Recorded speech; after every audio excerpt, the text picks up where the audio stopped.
Live your life to the fullest. Gawin mo ang lahat ng mga bagay na makapagpapasaya sa iyo at i-enjoy mo ang lahat ng iyong ginagawa.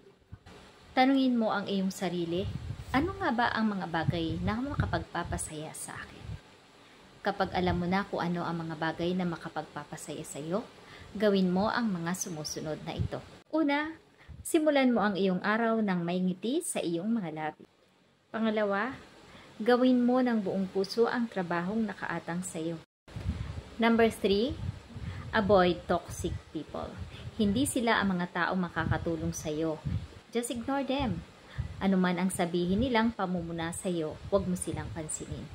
Number 4, lagi mong isipin na ang lahat ng iyong ginagawa ay para sa kabutihan ng iyong kapwa. Gawin mong inspirasyon ang mga taong mahal mo. At ang number 5, huwag mong hintayin na ibang tao pa ang magpasaya sa iyo. Gawin mo ito sa iyong sarili. Surround yourself with positive vibes.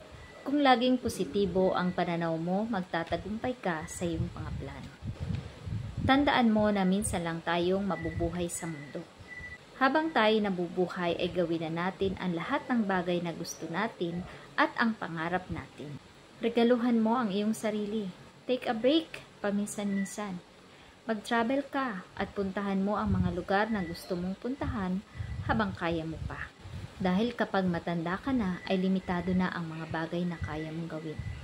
Kaya ano pang hinihintay mo? Go and enjoy yourself and live your life to the fullest. At sana'y nakapagbigay muli ako ng inspirasyon sa iyo.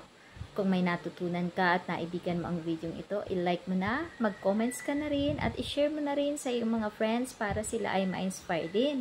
At huwag kalimutang i-follow ako sa video ito. Thank you for watching.